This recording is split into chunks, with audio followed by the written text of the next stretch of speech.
chance to hear it, so let her tell it. People on the streets say Sabrina speaks. Tune into the show, she will let you know.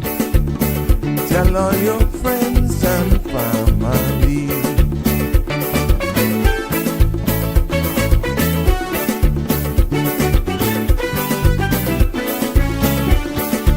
Real talk is no joke. You get the news straight up from grassroots and concerned. You hear with some people gone. So tell all your friends to tune in to Good evening, Cayman. I'm Sabrina Turner, and welcome to Sabrina Speaks, your daily dose of clarity, truth, and community insights. Every weekday from 5 to 6:30 p.m., we're tackling the issues that affect you, from national headlines to grassroots concerns. Whether you're in traffic or winding down your day, this is your chance to hear it straight and speak your truth. So buckle up, Cayman. We're not holding back. This is the show. We gotta let you know. Now we got to go.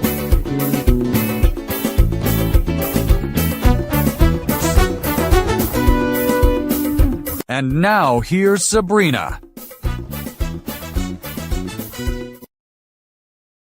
Well, good evening, everyone. Welcome to one and all, near and far, and definitely far, because our Sabrina Speaks family from around the world, including the Australian fans and the UK family. Hello, it's good to be back with you on this Hump Day Wednesday. Yes. Welcome to another episode of Sabrina Speaks, Voices of the Islands, Conversations for the World, and the podcast where voices rise, stories unfold, and inspiration takes center stage. I'm your host, Sabrina, and it's good to be back with you today as we continue, oh my gosh, the conversation. Yesterday, even after the show, I was flooded with messages and conversations that actually went into today. I went out on the road for a couple of hours and thank you for all of the feedback too, by the way. And I saw where Sandra's show, OMG, was definitely full of spice. Now, what I noticed with Sandra's show is that she took it, today's conversation went in a direction where real case scenarios were playing out. And if you notice on this space, we were actually saying the same thing pretty much, but from a legislative standpoint, from the legal side of things, that if we don't get it right or have the necessary belts and braces in place, these are the realities that happens. But what is the biggest takeaway for me from yesterday's comments, and also some that were shared with me today, is the increasing amount of persons who are saying that residency, status, permission to remain and reside is actually so rampant out there being sold. And if that is indeed the case, who's responsible for actually holding these acts accountable for their wrongdoing and doing things outside the law? But today is no different. I hope that the conversation continues to be as lively, as informative, as inclusive, which you're all invited to call in, because they say that love knows no borders, but immigration law does, if it is actually held. And in Cayman, the lines between, from what I'm hearing, between romance, residency, and regulations are getting very blurry, it would appear. And yes, what I'm talking about is actually marriage, and the fact still remains that that is the number one path to Caymanian status. And that phase 1 amendment of 2025 really came about in order to try and limit the amount of sham marriages and the amount of frivolous marriages and the allegations that are spinning in our society about that. And residency for sale. You ask then, so where's the accountability? Where that accountability should fall and why it hasn't been actually addressed. Is it one of the most difficult things that you can actually prove? Or do we lack the skill sets and manpower to actually hold these people accountable for entering these types of relationships and marriages for the wrong reasons? Well, this evening on Sabrina Speaks, I'm hoping that you will participate in this discussion, and I will be having someone join me as well in studio. And even though the voice is familiar to many, for a different perspective, but the lines will be open, and that is 345-936-8255. And we're no sugarcoating today, none at all. No blame game either. Just facts. Some fire may come because it is very emotive, and fearless conversation. Because if love is real, let it stand. If it's business, let's call it out too. But the phone lines will be open. And again, that's 936-8255 for us to hear what you have to say in regards to this today. The content you're about to hear, including any discussions or opinions from myself, guests, and or participants, is intended solely for general informational and entertainment purposes. It's not a substitute for professional legal, medical, or financial advice. I encourage you to consult with a qualified professional for specific concerns. Bridge Media Limited and all its affiliates disclaims all liability for any decisions or actions taken in reliance on the information presented. 345-936-8255 is a number to be a part of this conversation. Send us a WhatsApp, or you can feel free to comment on whatever social media platform you're streaming us live on today. Before getting into the substantive conversation and headline news that is making today's Sabrina Speaks show, let's take a look at our weather. Compliments of our friends there at the Cayman Islands National Weather Service. And I think that's the wrong image, but I got the latest information anyhow. There's a shear line lingering in the region that will continue to decay and move across the Western Caribbean through this evening, allowing the chance for some isolated showers tonight. Gentle to moderate winds and seas will persist over the Cayman area through the next few days in association with a slackening pressure gradient. Now, the satellite imagery shows scattered low-level clouds across the Cayman area with the widespread saturated clouds noted east of Honduran coast associated with that shear line. The forecast for tonight calls for partly cloudy skies with a 30% chance of showers. Temperatures will fall near the low to mid 70s, and winds will be east to northeast 10 to 15 knots. Seas will be moderate with wave heights of 3 to 5 feet. The forecast for tomorrow calls for partly cloudy skies with a 20% chance of rain, and temperatures will rise to the mid 80s with a heat index of 89. Winds will be east to southeast 10 to 15 knots, and seas will be moderate with wave heights of 3 to 5 feet. There was a high tide at 4:51 this evening. A low tide is expected at 11:44 tonight. Sun will set at 6:28 this evening and rise tomorrow morning at 6:47. The outlook is calling for similar weather conditions through Friday evening. Therefore, remnant moisture lingering from a stationary front over the coast central Caribbean will drift back across the Western Caribbean, allowing for some showers at times through Sunday afternoon. So there you have it. Thanks to our guys over there at the Cayman Islands National Weather Service. Before I shout you all out, I see you piling into class because the conversation's going to get steamy today. Cold hard truth, definitely. And let's take a look at the headlines that are making the news today. In a move, as we've gotten in here, in a move to aim in restoring fairness, yes, clarity, Cabinet has approved amendments, as we have gone through here, in the Immigration Transition Act and clarity. Cabinet has approved amendments to the Immigration Transition Act. Now, the change will protect long-term residents who believe that they qualify for Caymanian status. The change will protect long-term residents who believe that they qualify under the 15-year rule, ensuring that their applications are honored under the law in place at the time. The amendments will also honor under the law in place at the time.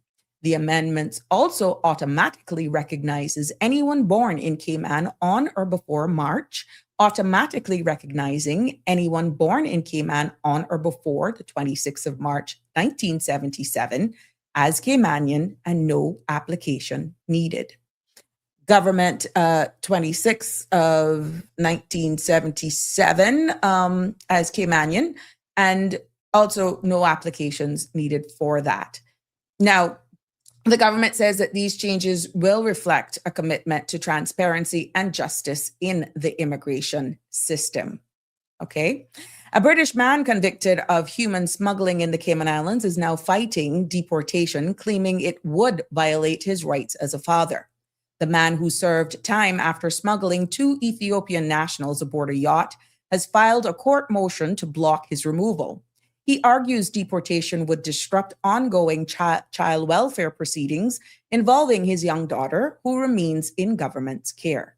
He also cites medical concerns and says his removal would breach his constitutional right to family life. The Grand Court is now considering his request.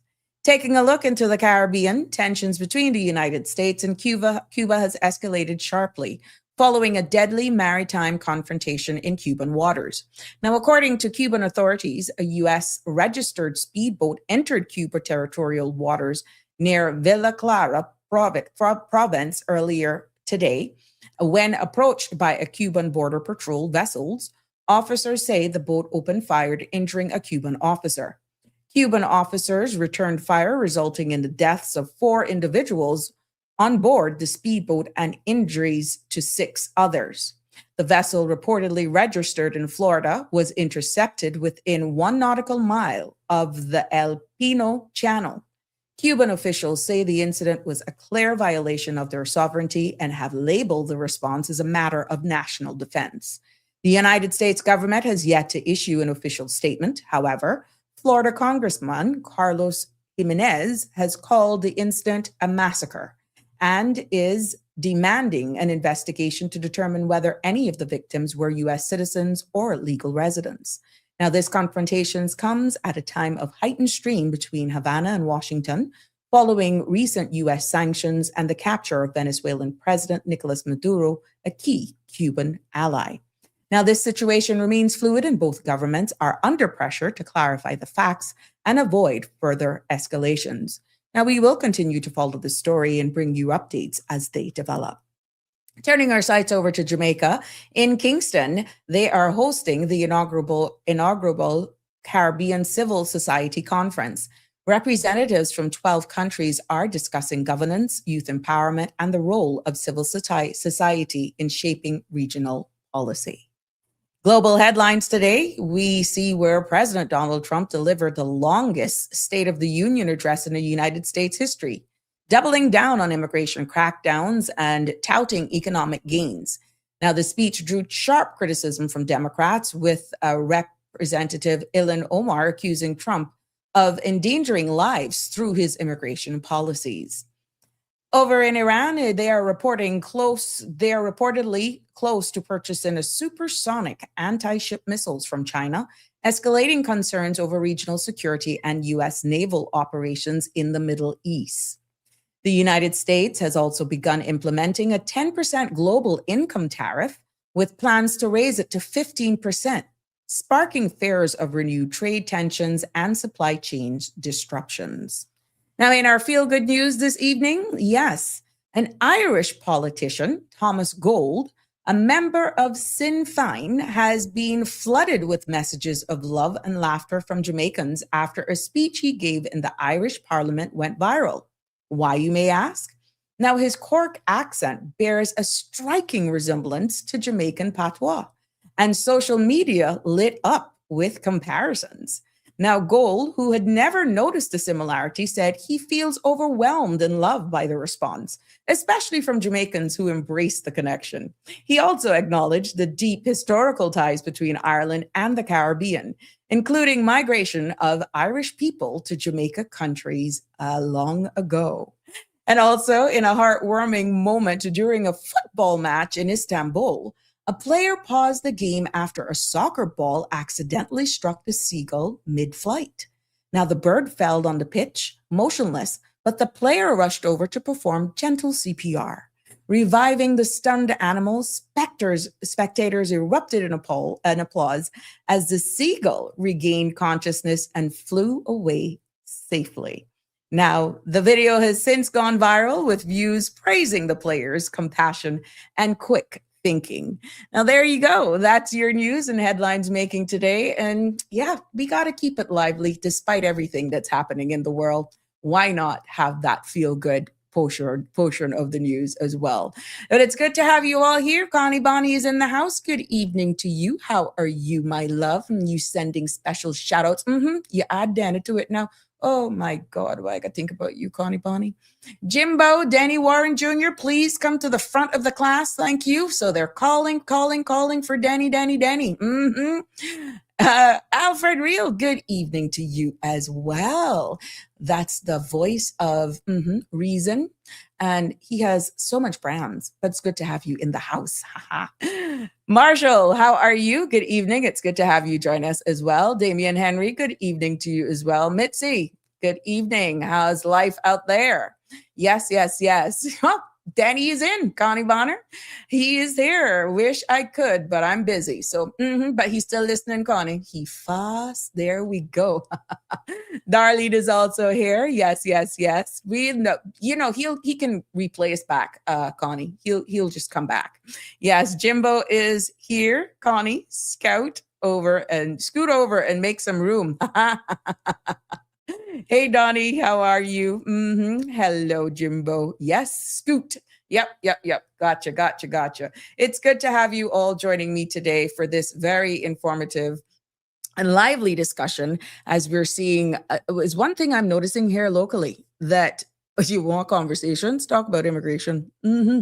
But for those of you who just joining us, yes, we're stepping into a conversation that Caymanians has whispered about for decades. But to be honest, we rarely confront it. And now I'm seeing and hearing the emotional tones that is coming out of people's voices because we are, again, dealing with immigration. And that's why, we're going to deal with this head on this evening.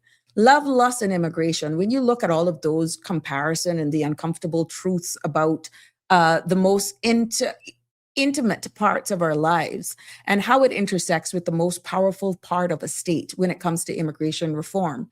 And that is why it's so critical, because many have said that they're feeling to the point where Caymanians as a whole have been used. There have been hidden agendas. They feel like they have been used. And we're going to try to dissect that this evening. But I am hoping that I hear from you, because we are hearing that the first phase of the immigration amendments that was done back in December that were supposed to come into effect on the March 1st that has now been further delayed. That was supposed to be designed to tighten access to the right to be Caymanian and address, of course, sham marriages. Now, that's the official line. But the data shows, and I mentioned it yesterday, shows something totally different, because year after year, the largest numbers where status is concerned are coming from marriages to Caymanians. So Caymanians are calling for reform, but the biggest doorway to Caymanian status still is through the door of marriage. And that's not an opinion. That's actually data that is there. And I'm hoping that by this, it would shine a light in this discussion and open up what that means, what that says about us as well. So let's start with it. And like I said, joining me today virtually is the voice that will get a lot of you with maybe goosebumps. I don't know. Chills. I don't know. It all depends. But a voice that has many going, and a voice that we appreciate. Always bring value to the conversation. But the phone lines will be open as well. And we want you to participate and join in on this conversation. I welcome to the studio, the one, the only. Just say good evening and they will figure it out themselves. Good evening, my guest. Good evening, Auntie Sabrina. Good evening, everyone. There we go. It's so good to have you in here. Yep, sit tight, Connie says. It's good to have you join me on this first time so that we can actually free up the phone lines. And I've thrown the opening out there. And I'm hearing it's almost a spin-off from the conversation that ensued this morning on Sandra's show. And even though you have been very active, you always participate on the Sabrina Speaks show, as we look at it from a legislative standpoint, we have bigger issues at hand here. And I think we need to just own up with some of the problems that we're seeing. And then trying to understand, dealing with people with dignity, but calling it out for what it is. And that is why I'm so happy for you being a male and giving your perspective, sound advice as well, you and many others who chime in on this show. When it comes to exactly what that is about and love overall, when you're actually seeing where the stats don't lie, that Caymanian status numbers are still high, yes, but it's through marriages to Caymanians. So I welcome your input on this, and I know we can go into other areas of people feeling fearful. I heard some of the commenters saying that people are fearful, that they're being used, and the immigration system is there now. We're tightening it up for those persons who got into unions that were obviously for other reasons, and we're going to use the immigration laws now to send them home so they can't take advantage of us anymore. It's a plethora of things. But do you feel enforcement officers and immigration laws should be the ones, be the mediator in relationships that persons choose to enter for other reasons other than what it should be, for gain, for just to help you out because you're a nice person? What's your take on that?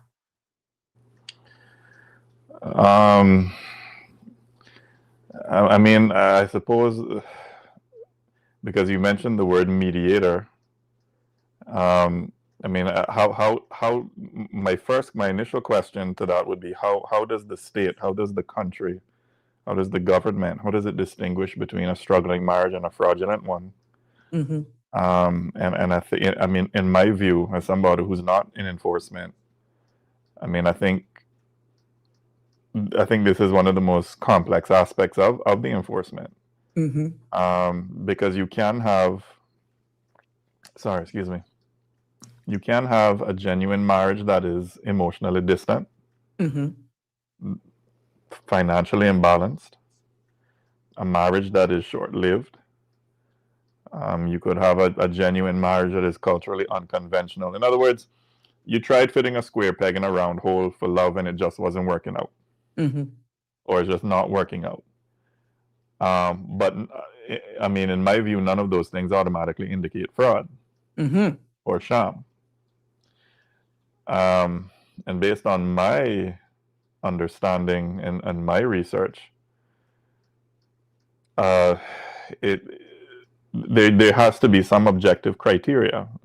For instance, things like, is there a shared residence history? Do they have joint financial obligations?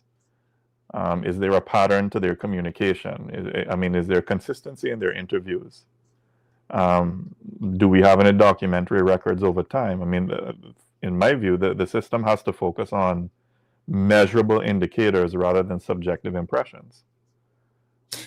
But and we that's know why that we need clear guidelines, and the trained case officers are essential. But people can conform to that and actually do it. Play by all the rules, play by the game, get their Cayman passport, get their UK citizenship, get their status, and then your life is made a living hell. What I'm saying is we're looking at the point where persons, and I'm hearing and I'm seeing the feedback, that persons are actually entering these unions for gain. There is no test, no litmus test any enforcement officer can do if both parties enter it knowing that they're not in it for the right reason and you're just helping out a situation. But how can anybody ever know that? Unless it's reported on. But you're hearing how many are out there right now that persons are saying we're entered in for every other reason other than what it should be. Why? I guess you can't really apprehend somebody unless somebody's willing to go and make a formal complaint. But are we actually penalizing good people who entered it for the right reasons with some of the proposals? Well, actually, what has been passed, we still haven't seen the regulations. But because of some of these persons who are entering frivolous relationships, that has now caused the time in which one acquires status 20 years, it's not going to really solve the problem, is it? But how do you determine that it's frivolous? I mean, what objective criteria? I mean, in the absence of any sort of objective criteria, I mean, how does anybody determine that a marriage is frivolous or a marriage is fraudulent? It's really hard unless both of the parties actually say it, which is why I'm saying tightening up the immigration laws on that, understanding that the stats are still showing status being the highest one on the grounds of marriage, is really the way in and the easiest way, because you don't even have to graduate to status. Remember, the residency and employment rights certificate as a spouse of a Caymanian no longer has a 7-year expiry date. That is open-ended. You're still, through that facility, able to get naturalized, acquire a Cayman passport, get British registration, get a UK passport without ever applying for the right to be Caymanian. And remind me, hold on. My understanding, well, before the new law, with the 15 years and 20 years thing, was it not the case where it was, if I say I'm an expat and I'm married to a Caymanian, under the old, if I was married to them for 7 years, I get a sort of conditional status that can be revoked, but then after an additional 3 years, I get status outright? What the law says is that once you were granted Caymanian status, you had to keep that union.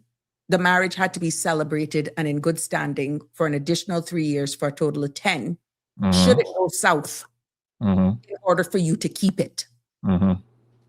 You see what I'm saying? So you meet the 7-year threshold for being eligible to apply for Caymanian status. You get it. But then you need to maintain that marriage, that union, that relationship for an additional 3 years, for a total of 10, in order to keep it should the marriage irretrievably broke down.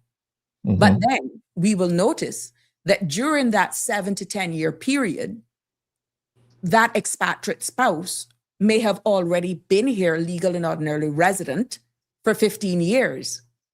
Even if the marriage goes south, and let's say the marriage was not for 10 years totally, right?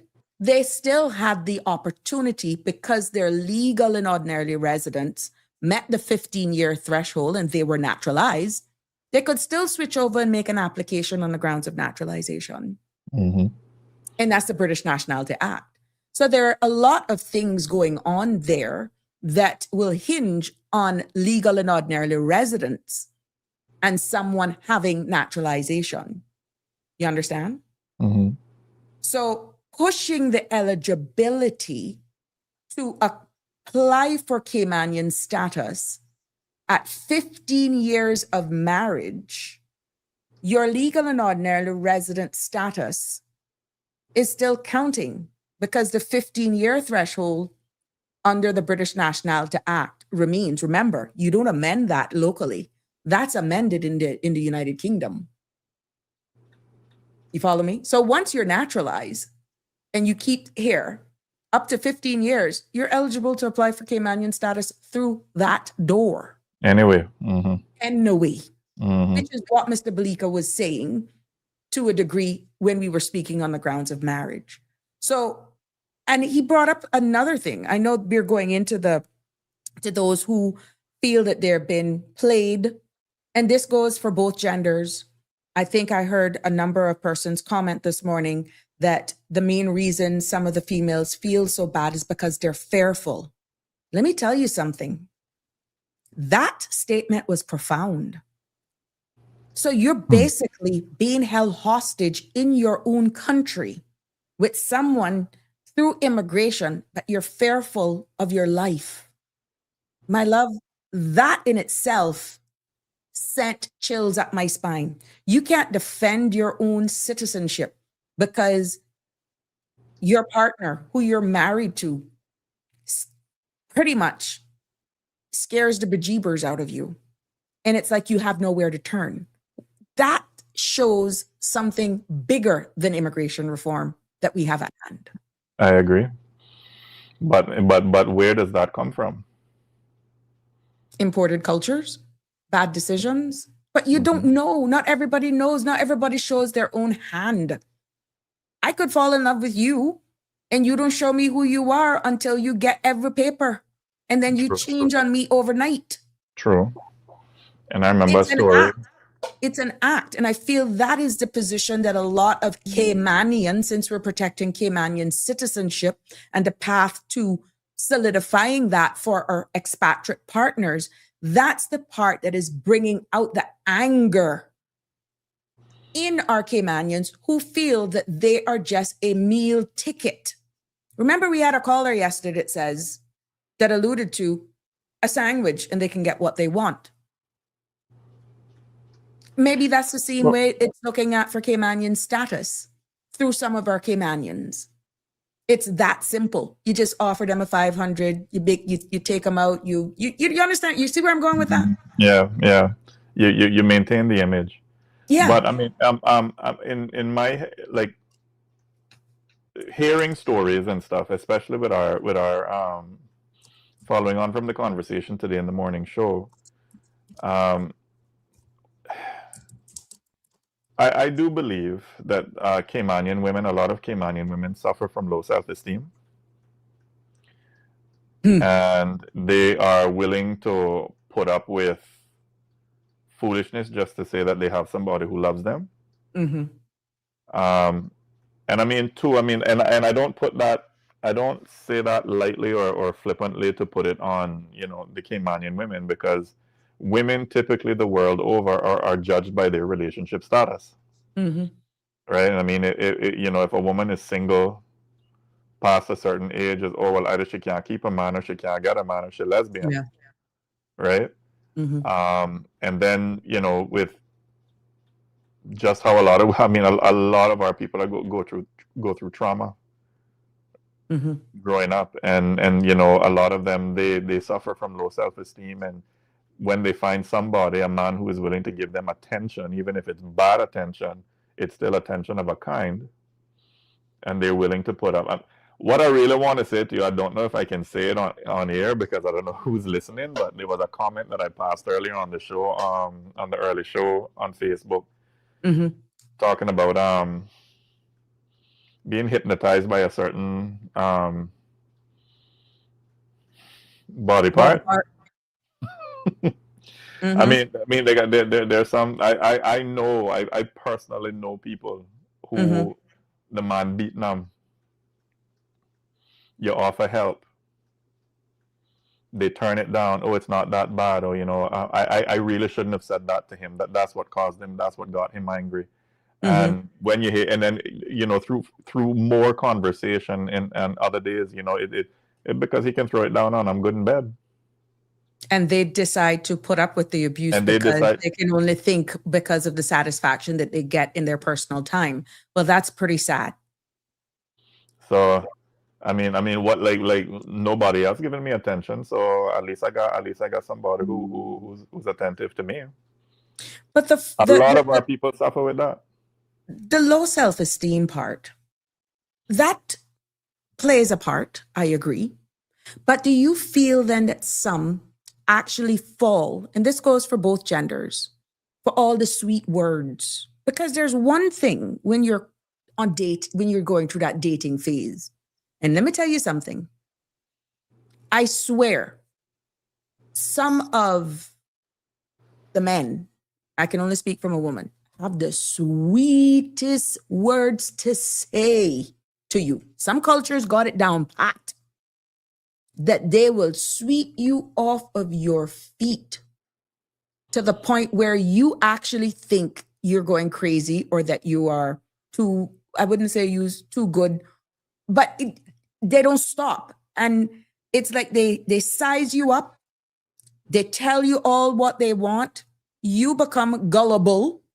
You spill your honest truth, thinking they are being the same, but it is coded in their genetics that they'll always be players. And you get played. And you live stuck with OMG. How come I didn't see it? While, as I noticed, some of the comments came in, every member of their family end up being here on you. You still bearing all of the financial expenses as they embold themselves. And then people are saying, well, just because you're Cayman Islands, I got my papers through, you not gonna control me. Because if it wasn't for me, this, that. But where did this character come from when during the dating phase, they struck every right chord that would make you melt like butter on popcorn?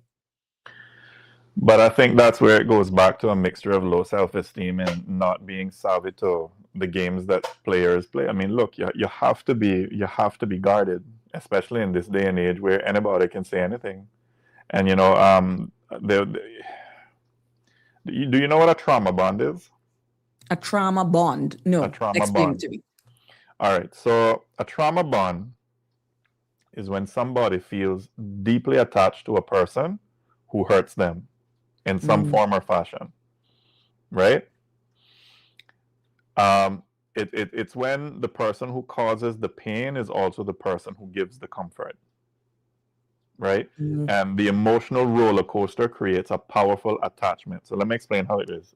All of us have nervous systems, right? We have brains, we feel pleasure, we feel pain. We tend to move towards things that give us pleasure, and we tend to move away from things that give us pain, right? So what happens is it's a cycle of pain and relief, and then pain and relief. And then what happens is that you start programming your brain, linking the relief to the love, right? Not any attraction, it's the relief, right? So how it usually starts off, it starts off very intense in the beginning. You get lots of attention, you get lots of affection, you get the big promises, you get the big emotions. I mean, they call you constantly, well, you're different. There's, I've met a lot of women, but there's something about you, Sabrina, that just I can't take my mind off of you. And yes. And like I'm crazy. I have to have you. And and he says he's never felt this way before. And you feel powerful. You feel special, especially if you're somebody who is coming from a background where you feel like nobody wants you or nobody likes you, or you come from that low self-esteem. Here is somebody who's giving you all that attention. But what I want people to pay attention to is that it comes suddenly. It comes all quickly, all up front, very intense in the beginning. And you have to learn to distrust your own wanting to feel that. And you have to be a bit more guarded. Right?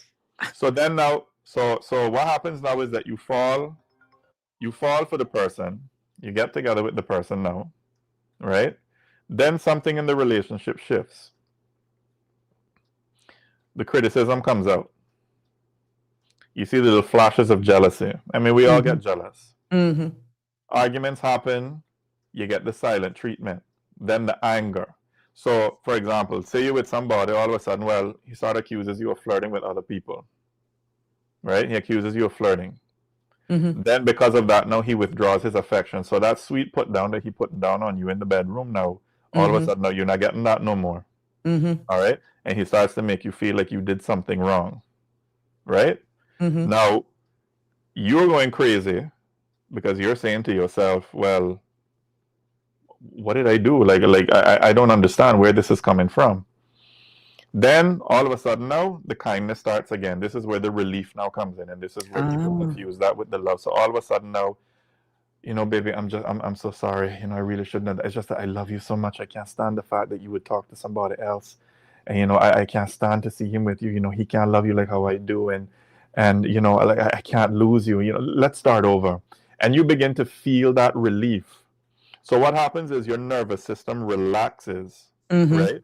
And now your brain connects that relief to him, to the partner, right? So your body goes through the stress during the bad moments. Your stress hormones spike. Then the person is nice again. Your brain releases the feel-good chemicals, right? And the contrast makes the good moments feel intense and addictive. It is like gambling. Mm-hmm. Right? It's like when you go and most times you're gonna lose, but that one time, all right, you know what, just one more roll and I'm gonna give up. You roll, right? You get a jackpot. Now all of a sudden you want to go back for it again, even though you know that the chances are you're gonna lose more times than you win. Mm-hmm. That's how trauma bonding. That's a trauma bond. So this could be done by both genders, because I see where Jim is saying women can be players as well. Men more so, yes, but the players play in both sexes.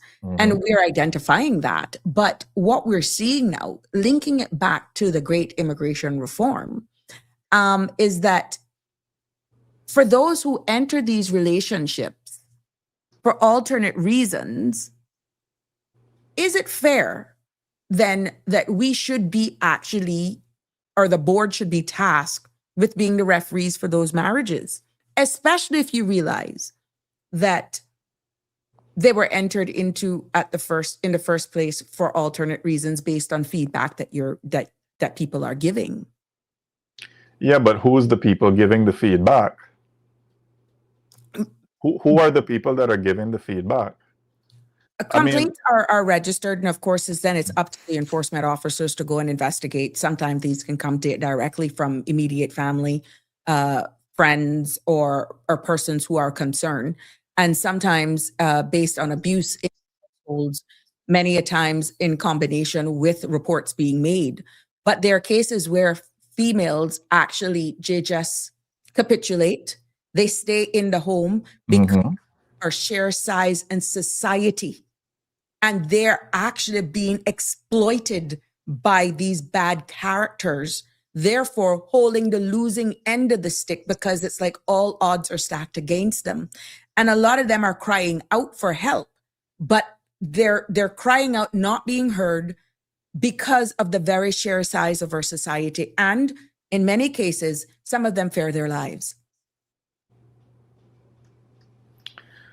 I hear what you're saying, and my heart goes out to them. But I mean, I'm just a lay person, right? Yeah. We're just having the and ladies and gentlemen, the phone lines are open, 936-8255, or you can also call in on WhatsApp as well.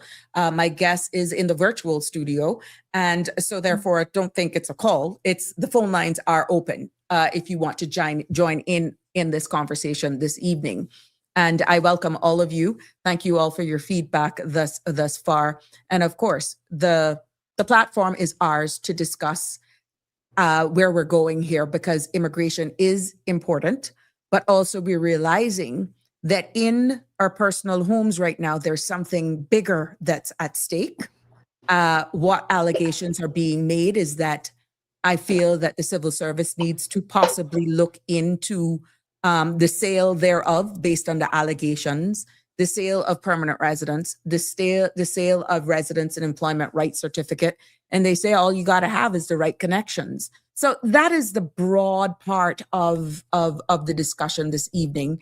And if you have any advice and you want to share with us in this platform, be it a man, be it a woman, we're not biased by any genders here this evening. And I'm so happy for my guests joining me. Feel free to call in. But going back, guests, in regards to everything that is there, even the anchor babies, those who choose to have a child, don't play a part in the child's life and are allowed to stay and remain and use the child as a meal ticket. And then we have legislation that once certain things can be proven of you being a part of the child's life, you're allowed to reside and remain and work until that child is up to 18 years of age. And if the child decides to be a full-time student, until age 21 or whichever happens earlier. Sometimes the parent is begging for help and can't get that financial help for their child unless they decide to go to bed with them. Who's stuck in the middle? The poor child. but who gets the better share of the stick? And I feel this is what I'm getting out of the conversations and the feedback that I'm getting, is that even though some marriages to foreign nationals, they always end up getting the better half because their aim is to get the Cayman passport, is to get the status and the UK passport, because many of them, their passport couldn't take them beyond their own jurisdiction, but here. And because our immigration laws and pathways to getting an easy travel document makes us a very attractive jurisdiction. That's almost a slap in the people's face, would you not say? But I have to ask the question. I mean, is this really about? I mean, is it really about incentive design? Because I mean, public policy always creates incentives, and it doesn't matter what the policy is about, right? Mm-hmm. I mean, and if marriage is the most accessible or the fastest route to status, I mean, it'll naturally become attractive to individuals seeking stability here in the country. I mean, I think the responsibility of policymakers is to design a system that, number one, set objective criteria, as I mentioned earlier, and to include the safeguards against misuse. Now, what those safeguards look like, I don't know, because how do you put raising the fees? You think raising the fees on status on the grounds of marriage would actually do anything with deterring? You giving somebody 15 years to find $2,000? if the incentive to get it is greater than the cost, people are going to do it. Exactly. I mean, Exactly. what might be expensive for you might not be expensive for me, given That could be a drop what in are the my bucket for ultimate the aims, longer plans. Yeah. right? I mean, there's some people who they want to come to Cayman because they want to live in Cayman, and Cayman. And I mean, all people everywhere. I mean, they look to better the standard of living, right? That's why people move countries all over the world, right? But some people who they come to Cayman and they want to stay in Cayman because they like in Cayman. No, I'm not saying whether or not they actually want to integrate with us. I'm just talking about they're getting the benefits here. And then there's some people who say, look, like if I get naturalized in the Cayman Islands, that means that I can get naturalized in Britain, which is where I really want to go, right?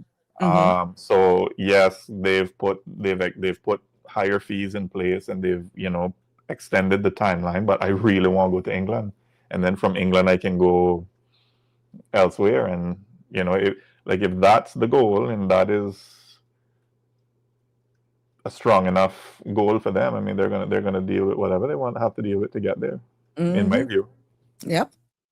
Let's look at what Jim has said, and then you can weigh in on that. Those persons who have the money, changes to immigration won't matter to the class of people. They will pay whatever it takes, have the language with who they need to and get what they want. So really, who are these policy changes really directed for? And Damian Henry says, some people are genuine, but others are wolf in sheep's clothing and comes with bad intentions. And what Connie is saying here is that that's cutting off your nose to spite your face, Auntie. What about the genuine ones, you see? Well, so it's a delicate dance. Well, that's my thing. Like that was going to be my next question. Like, what protects the genuine couples from being unfairly scrutinized? Right.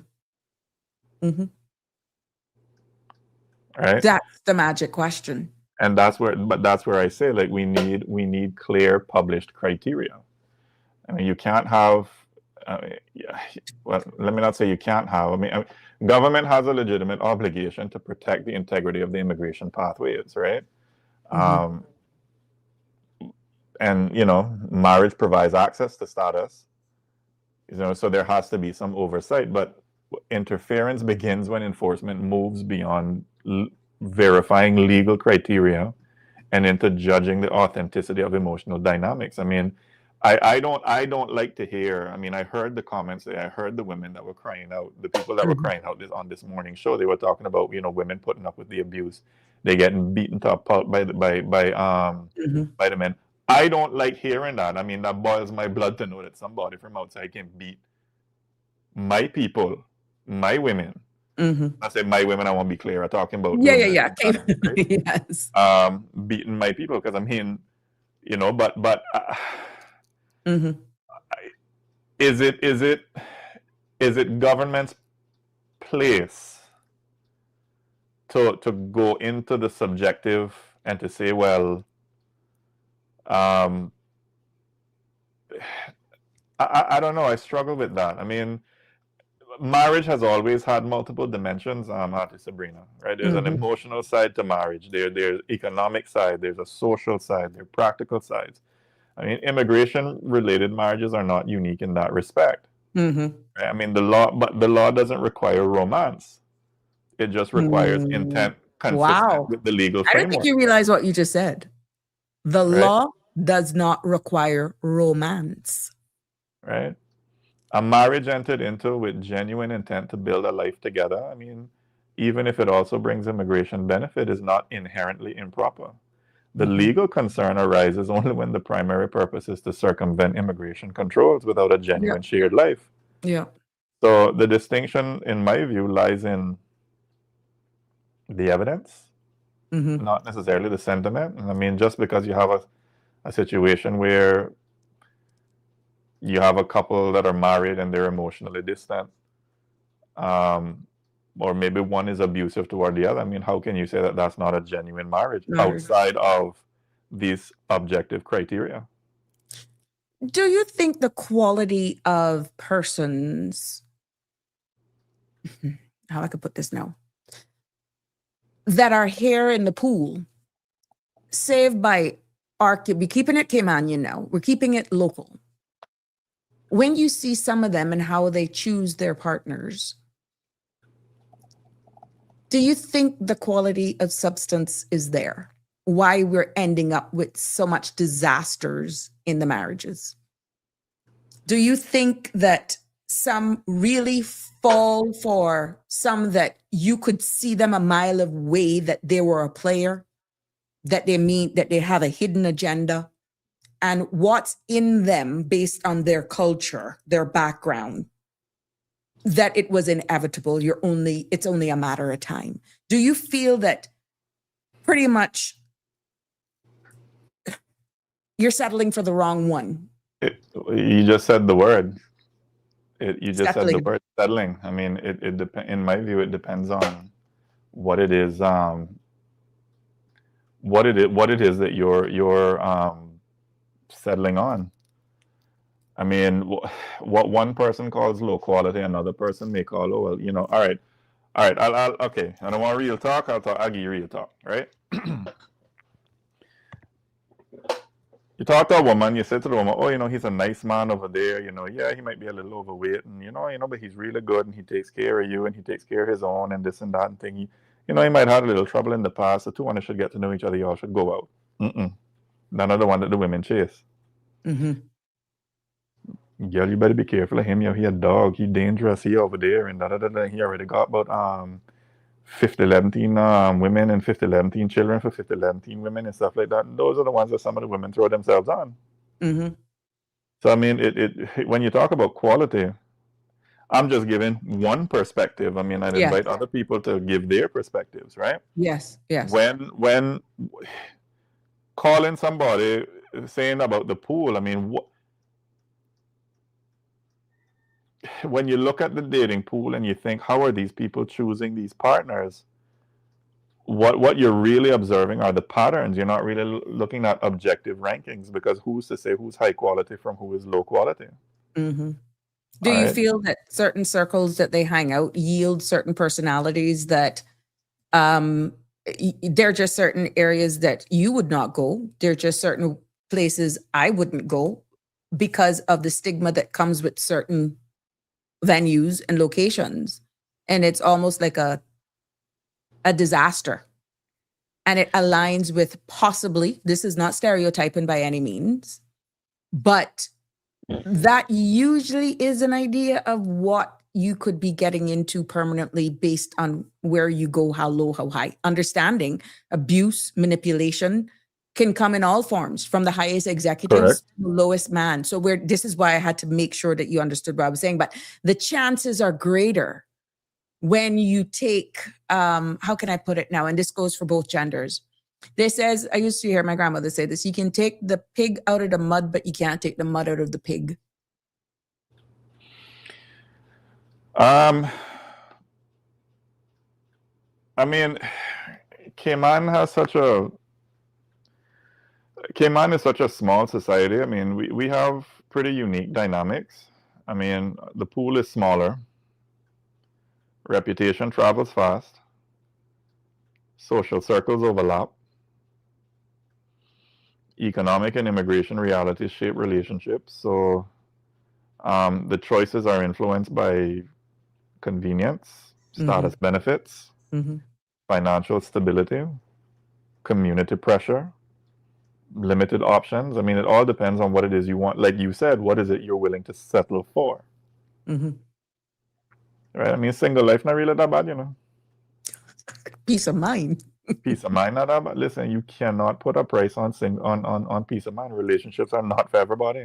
But I have a friend who says we're not designed to being in this world alone, but we're looking at that right now with all of the disaster stories that we're hearing.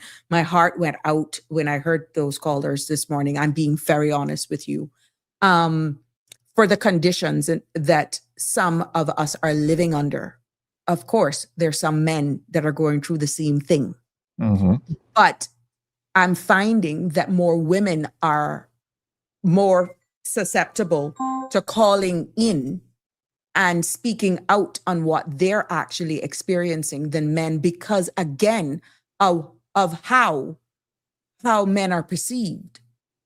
So it is both genders. But we have a caller. Good evening, caller. Welcome, you're live. Hello, good evening, Sabrina. Hi. Welcome. Good evening, Alfred. Hi, Auntie Sandy. How are you doing? I'm good. It's definitely a very interesting conversation. I was just tuning in. And I think the one thing we can all agree on is that relationships are complex. I mean, that's why when Alfred said you're better off sometimes, there's nothing wrong with being alone, I had to chuckle because that is certainly the simpler option. And, you know, even the research and the data shows that single people are actually happier than married people and people in relationships. Isn't that crazy? Yes. Yeah, it's true. We have built this, and I think it's part of it is to procreate and to ensure that the human race continues. We've kind of built this concept of relationships and bonds and all this sort of thing. And even the idea that you could have one partner for your entire life, which, you know, nature, there's various animals that do that, right? That have that level of commitment. There are some, to be clear, but they're not, that's not the norm, if you will, for the majority. So I think that we are out here trying to like discover what makes us happy, what keeps people together, why are people drawn to each other.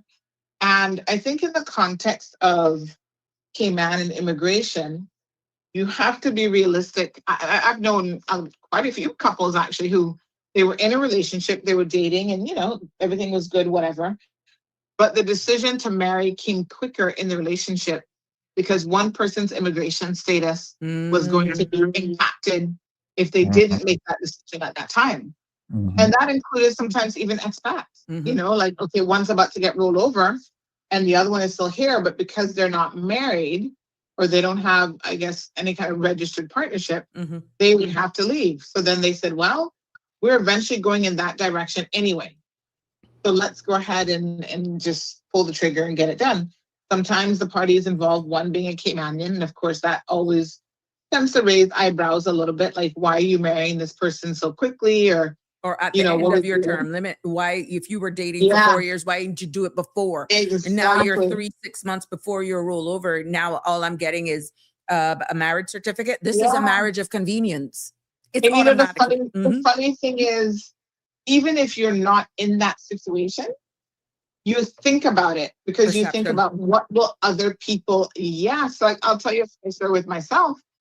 Someone, you know, of course, I'm in a public space, so people always feel like they have something to say. right? And somebody was saying, oh, she just married this guy because he was about to get rolled over. I had to go double check. Of course, I didn't know anything about no rollover. So for my own benefit, I went and double checked to see when was it that he was actually due to leave, and he wasn't anywhere near his time limit. Like that. I just went and double checked because the next time somebody comes to me and dares to say something like that, I will definitely be able to say to them, hold on. Actually, he had another 4 years or whatever it was. So that could not have played a role in this situation.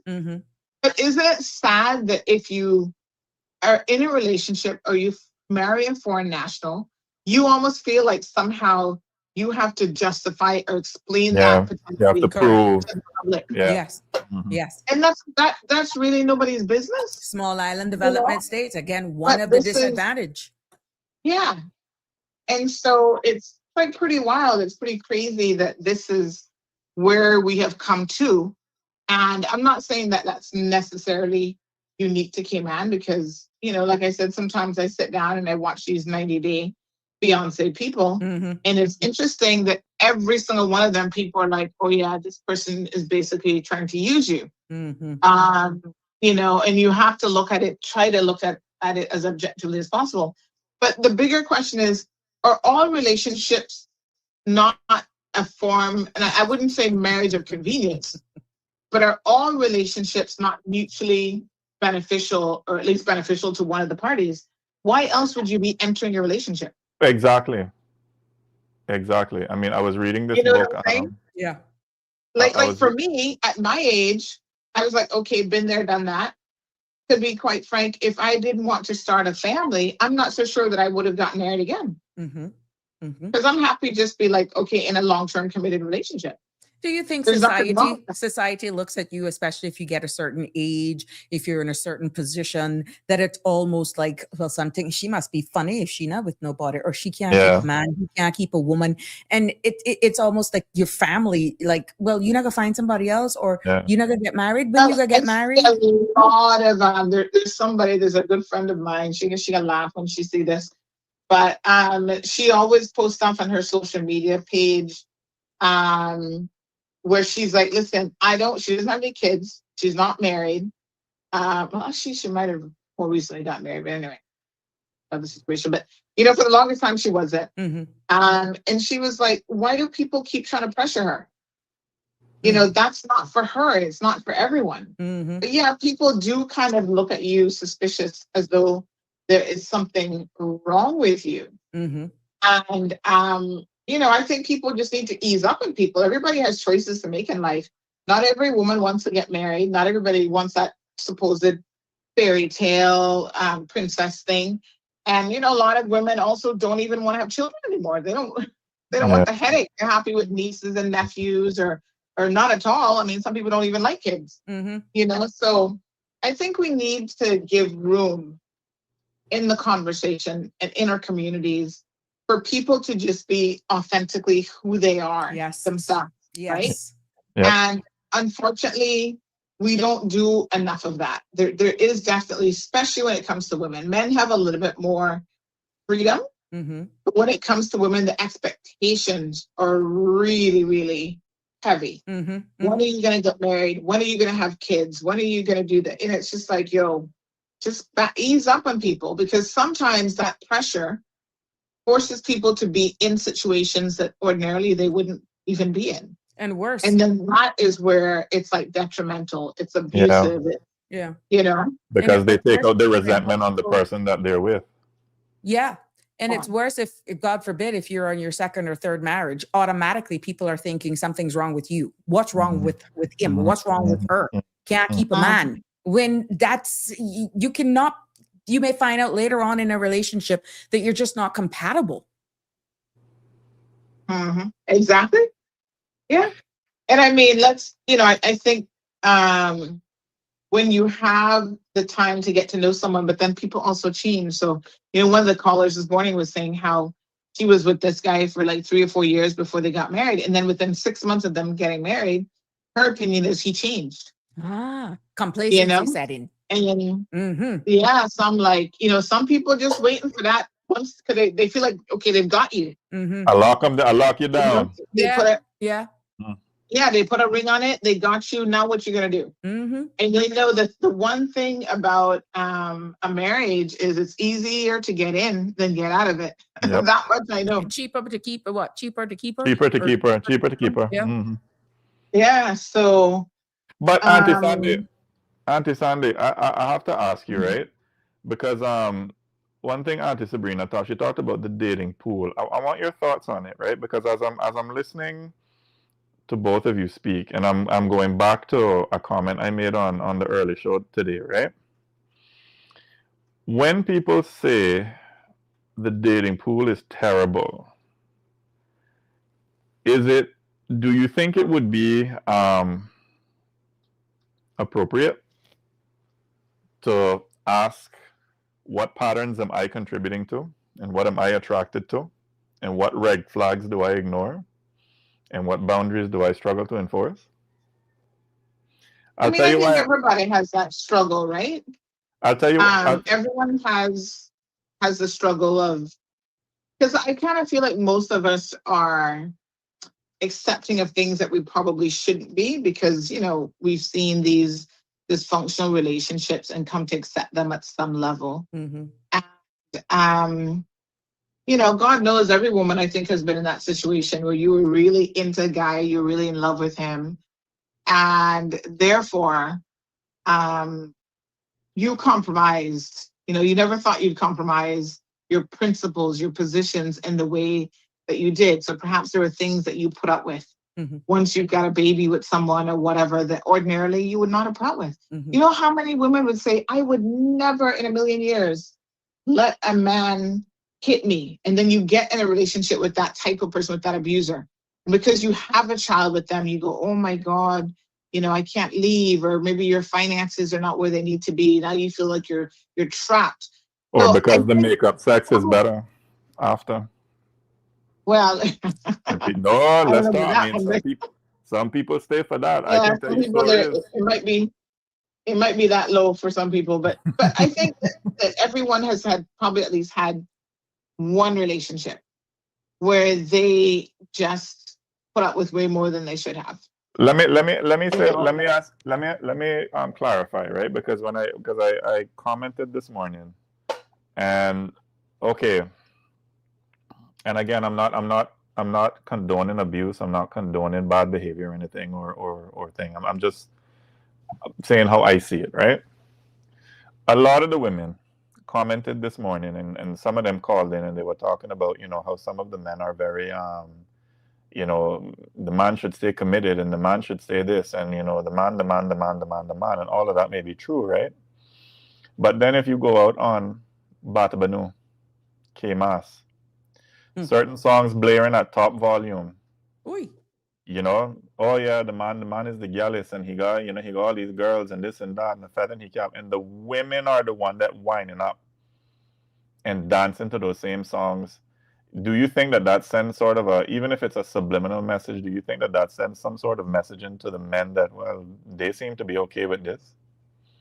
Like, is there an inconsistency in what a lot of people say versus what they do and what they show?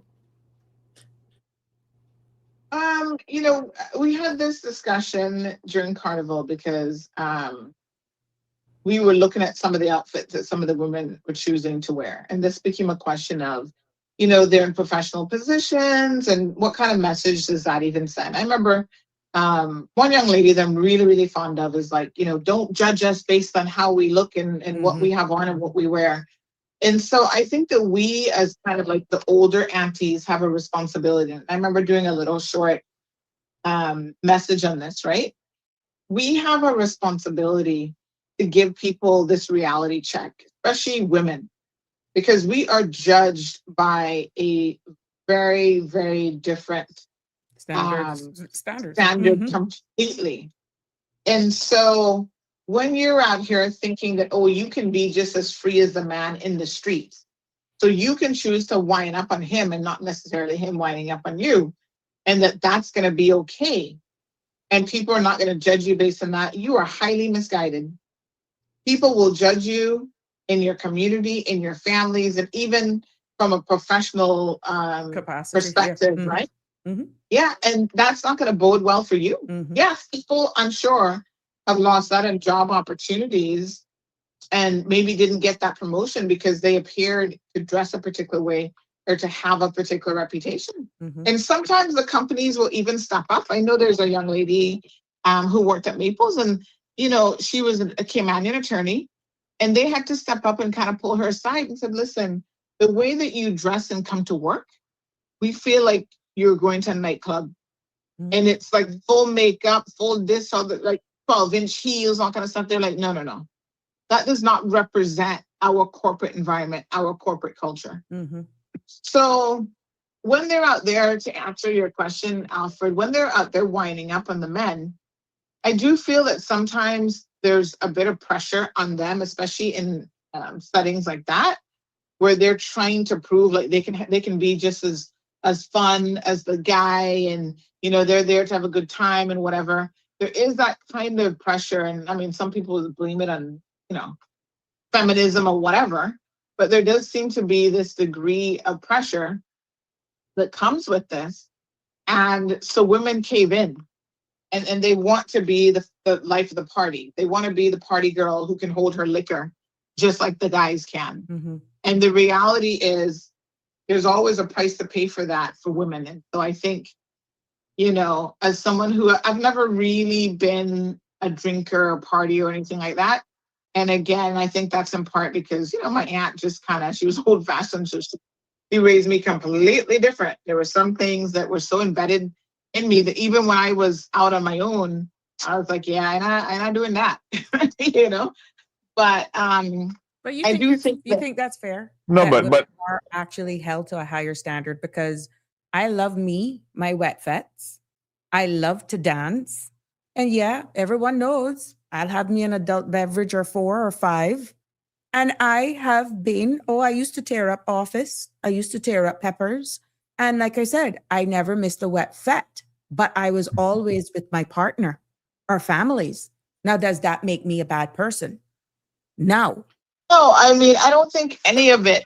Listen, I don't. makes you a I bad don't feel that person. any of it makes you a bad Or look person. anyway, or should that interfere with any job opportunities for me, or I think the look reality less? is. I think the reality is it does, even for the men, but the women get judged a little bit harsher.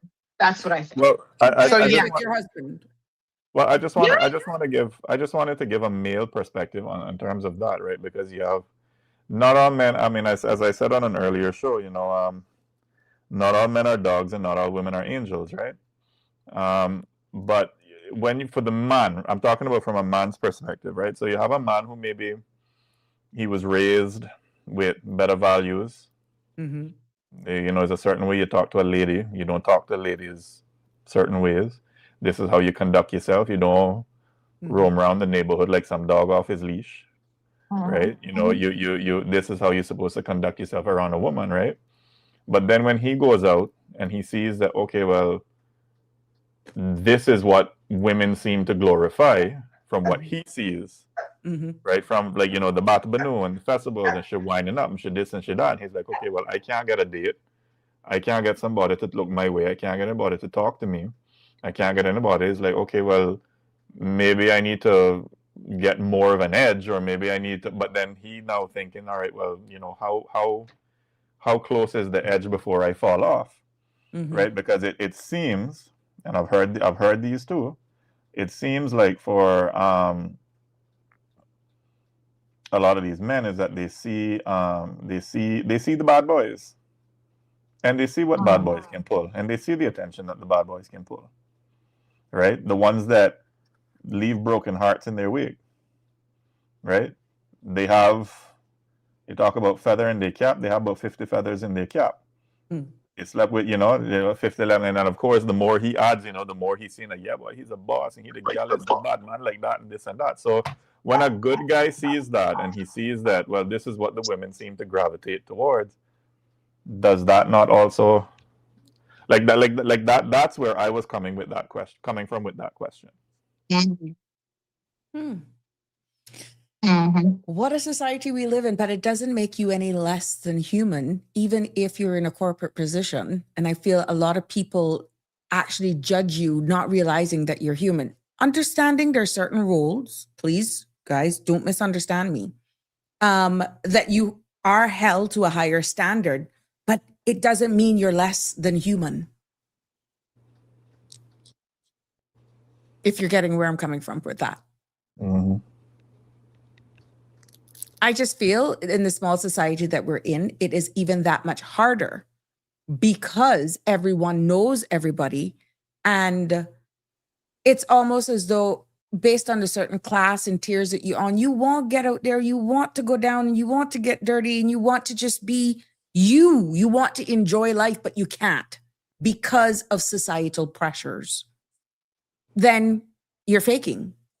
And you feel that that's probably why a lot of people suffer in silence in broken marriages, because even if they have to make complaints to a board, we know how much hands a particular letter has to go through in immigration, for example, before it gets to the board.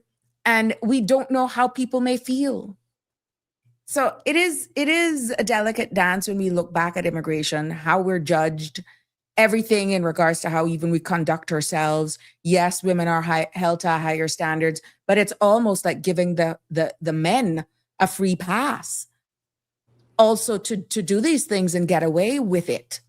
I see where Jeremy had actually posted here. I've been stabbed, fingers broken, hit in the head with bottles with a Caymanian girl, baby mama. I've never hit her, held her down. This goes both ways. I've been here 23 years. 2 daughters from 2 Caymanian baby mamas. I can't leave my babies. You see? Mm-hmm. And I thank him for speaking out and being honest with that. So it really does goes both ways. Mm-hmm. Very interesting. Jim says, I believe you can have 2 women or 2 men doing the same thing, acting similarly, and the 2 women will be viewed differently, as will the men based on who they are, their looks, and how they're dressed. That's factual. There's a biological reason for that, though, you know. Tell us. You really want to turn this into a science lesson? All right. But basically, I mean, when we talk about culture, right? Culture is a large part of culture is based on biology, our biology, right? And I don't want to lose anyone here, but I'll try to be as succinct as I can. If you ever turn on Animal Planet or you ever turn on Discovery Channel, you'll notice that that it's always the male that's always competing for the attention and for the right to mate for the female, right? It's very rarely the other way around. And the reason for that has to do with our biology as males, right? Because males produce sperm, from the time the time a boy hits puberty, he will produce sperm until the day he dies, right? I think it is a 500 billion, I think is what is sperm cells in his lifetime. In a lifetime. So then for women, by the time they're born, they're already born with all the eggs they'll ever have. And then what happens is that not all of those eggs are going to reach maturity. So what happens is sperm is already very cheap for men because men can produce it. Women now, they're locked into how many they have. And then when men and women procreate, a woman now she's the one that has to put up with all the burdens of pregnancy, right? You know, she can't turn over here. She can't turn over there. You know, the acid reflux, you know, the morning sickness. And, you know, especially back in the olden days when women died of childbirth, died in childbirth, right? So women looked at that. Over time, women looked at that and they said, well, if I'm going to have to go through all of this just to have a baby, I'm not going to have this with any and every man. So I'm going to be, it's in my best interest as a woman to be highly selective about the man I choose. So if I'm going to go through all of this for a man, he better be someone of means that can take care of me and take care of my children, right? And because it's relatively cheap for men, his biological drive is to spread his seed as far and wide as he can. If you look on Animal Planet, you look at Discovery Channel, it's no different with us. It is no different with us, but it's just that culture now, Mm-hmm. culture over time has built around to protect that, to protect women, right? And I'm not saying that we go back to the days of, when women were policed and women had to wear chastity belts and that kind of thing back in the day. But I mean, there was a reason why culture was so protective about access to women. Mm-hmm. And women were expected to conduct themselves a certain way, and women were expected to. I mean, when you think of some of the names that a woman is called, let's say that she only has two boyfriends in her life, or she slept Yeah. with two people in her life, and the names that she's called, I won't repeat them here, Mm-hmm. Mm-hmm. right? Like it wasn't. Those names didn't come from men. Those names came from other women, Mm-hmm. right? Because it was a way of socially, like going back to what Auntie Sandy was saying, talking about the older women, being mentors to the young girls and that kind of thing. It was a way of keeping those systems in place so that the women don't just, because a man and a woman is like Jim said, he's absolutely right. A man having more than one woman and a woman having more than one man are two different things. Mm-hmm. Where do you think society is going to go, or relationships are going to go in the future at this rate? Obviously realizing that there's very little trust.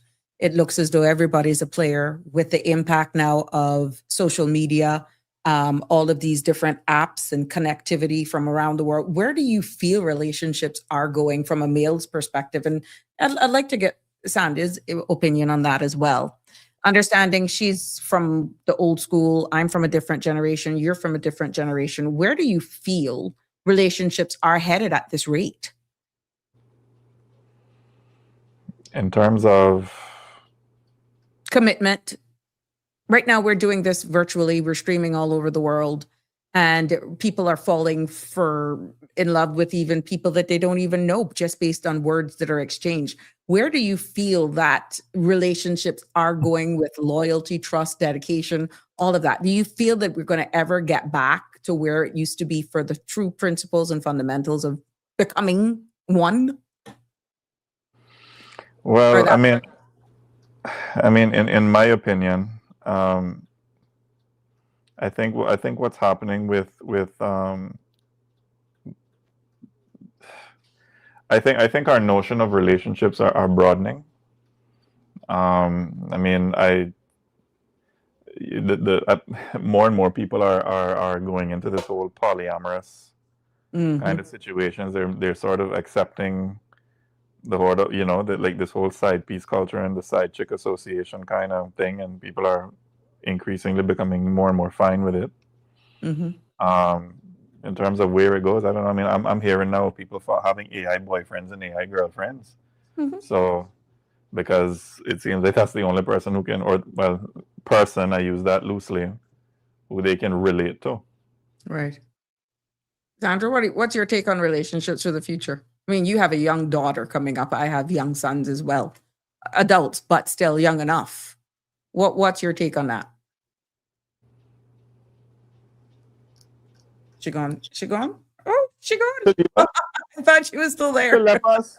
Why she leave us? She just dropped right off. But it's interesting where, and I thank her for calling in as well. The phone lines are open, guys, if you want to weigh in on this, 936-8255, to call in on this as we look in holding each other accountable, calling it out for what it is, when it is true love. Many of us feel like we're being played, and this goes to both genders, and that's what I want to thank Jeremy for actually giving his spin as a male on it. And we're seeing where persons are actually saying, Denver says, one only have one unconditional love for mother, father, son, daughter. Love is really caring, respecting, and supporting each other.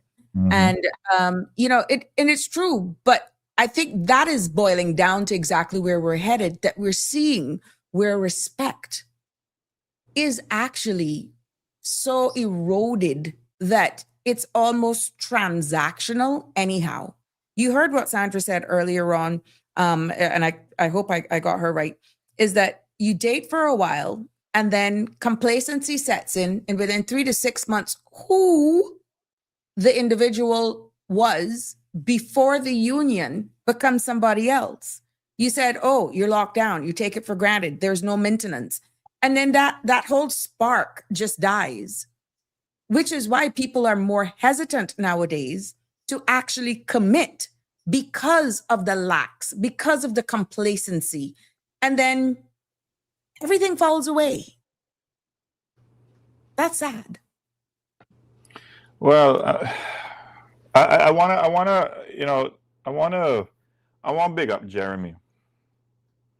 I don't know if Yes. you put his comment back on the Sure, I screen, but will. I really There we want to go. big up Jeremy because so many men go through domestic abuse and they're either told not to talk about it or they feel like they're going to be judged for allowing a woman because he's expected to be bigger and stronger and put her in her place and that kind of thing, right? I really want to give him his props for being brave enough to share his story with all of us, because there are a lot of men who go through situations like that and they don't talk. They don't. For fear of judgment. Right? So Jeremy, hang in there.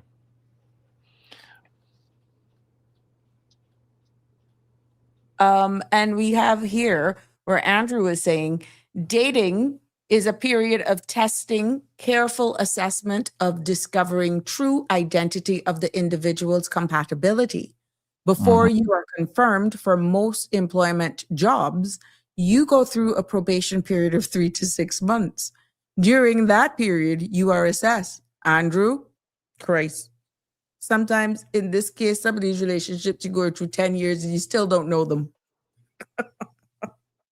And that is, it should be. But what we're seeing, Andrew, is that what people are saying, it's like after the I do, it's a different character that comes out. It's a different personality.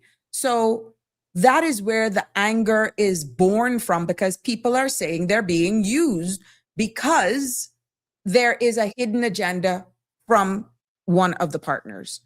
And that is where, and some are actually abusive. Jim, my friend here, he shared his story with us. Jeremy shared his story with us. But there are also a lot of females as well that is going through this.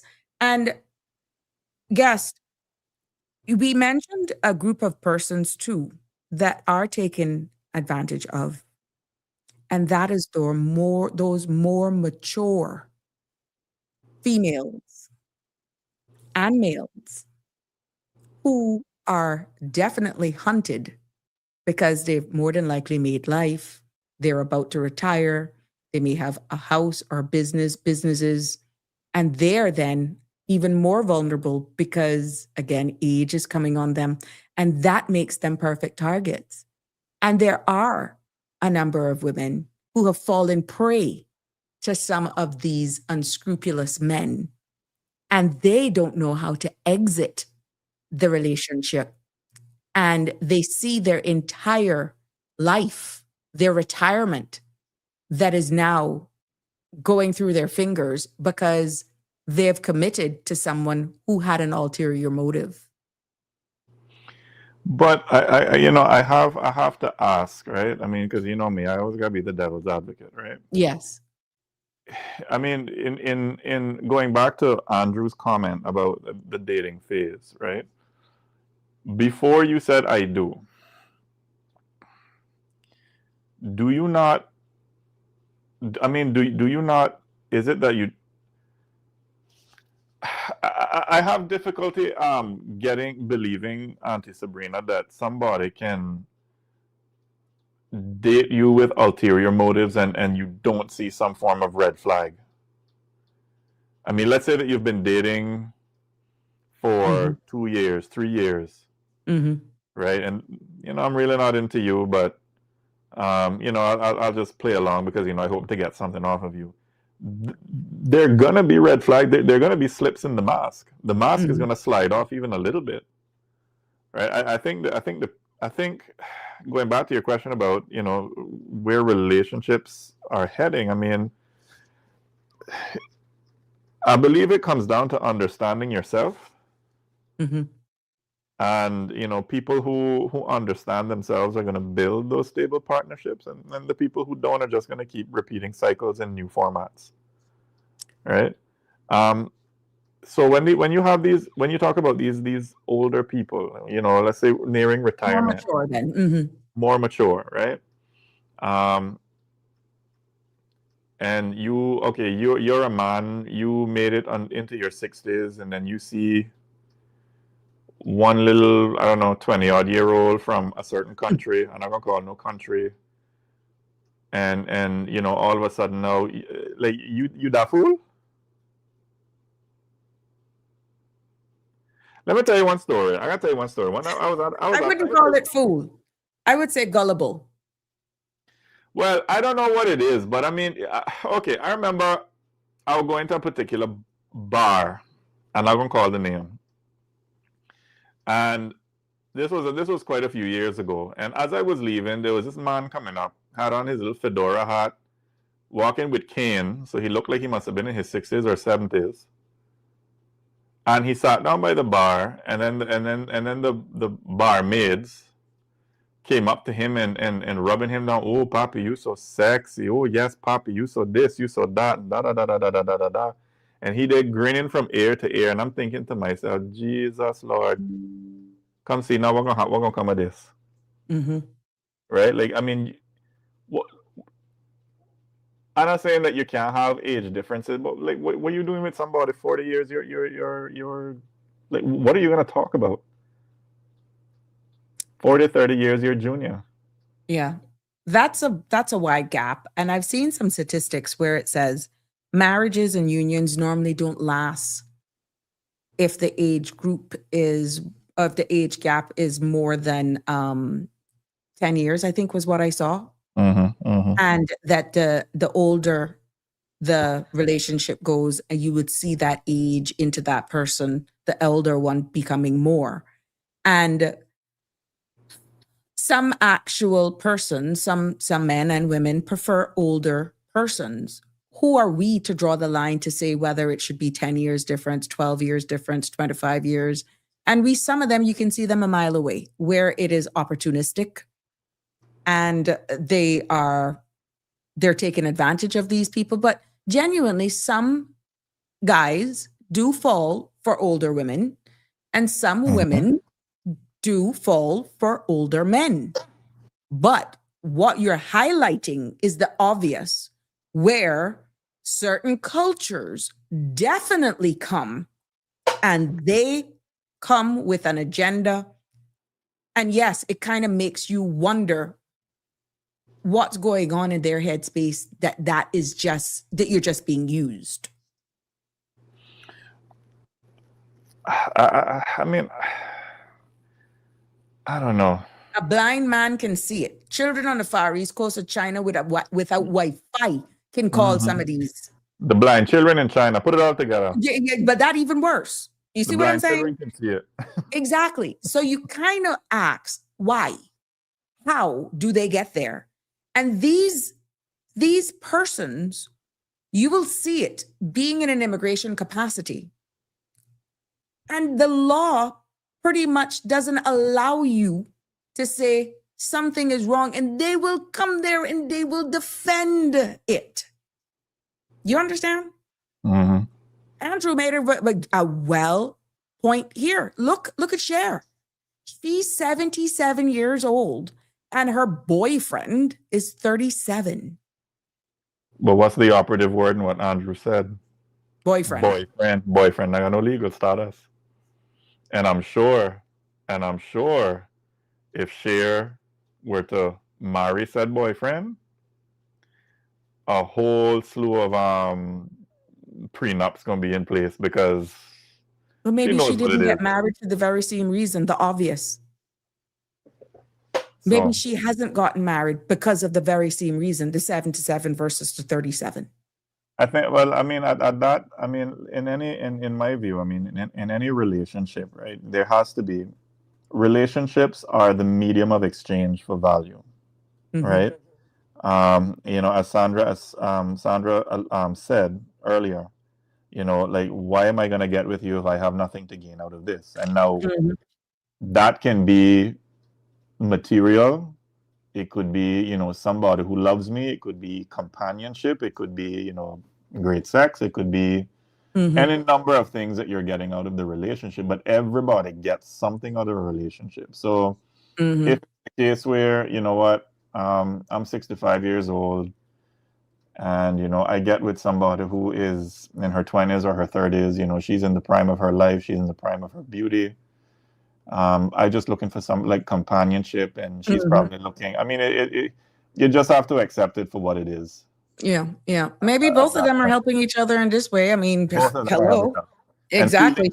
and She doesn't feelings do need grow. him for his money.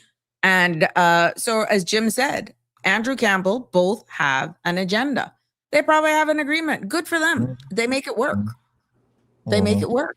And there are a lot of other persons as well in the celebrity world that there's a huge age difference. And on the surface, it looks fine. But you really, it honestly, you got to wonder, is there a hidden agenda, or how can it work? Can true love really exist with a 45, 50-year difference, 35-year difference? You know, can it really be real? Who are we? Or it's out of pity. But I think, I mean, and you can put all the legislation and all the regulations in the world on it, but I think it's going to come down to whether we as a people value our citizenship enough to safeguard it and not just give it willy-nilly to people. Take time dating somebody, and there's no pressure. Well, there shouldn't be any pressure to, you know, jump into marriage. I mean, as Sandra said earlier, and as you said earlier, it's something. Marriage isn't easy. It's easy to jump into, but it's not easy to maintain. It's certainly harder to jump out of, right? So take your time, get to know the person, especially if they're not from here.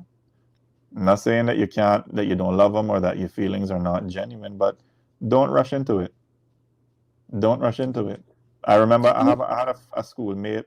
Her mother married a man from a certain. I don't want to call any countries because I really don't want to single. Yeah, out we don't anybody. want to get in there. I don't want to single out anybody. Right. Came from a certain country in the Caribbean. Had, you know, the husband was there and thing. The mother was sick. And then when the mother died, within the next week, he had the woman from the same country come in and take over. And because he's the husband, and there was no, and the woman died intestate, the administrative law, you know, he's the next person who gets it. So he got the house, brought the woman from where he came from to come and live there, and kicked the girl out. And kicked my client. You see, that infuriates people. You know, because then it begs the question, I wonder if there was always a relationship going on. Probably, but I mean, what I say that to say to the people who are listening, you know, this is a reality. Be mindful that this is a reality. There's always that possibility that this person coming from Timbuktu or coming from Mars or coming from wherever has an agenda. So take your time. There's no rush. And if you know, their time here is coming to term, you know, like they have to leave, otherwise, you know, you gotta get married, have to leave and thing. I mean, really sit down and weigh out whether you really want to be with this person. I mean, given that,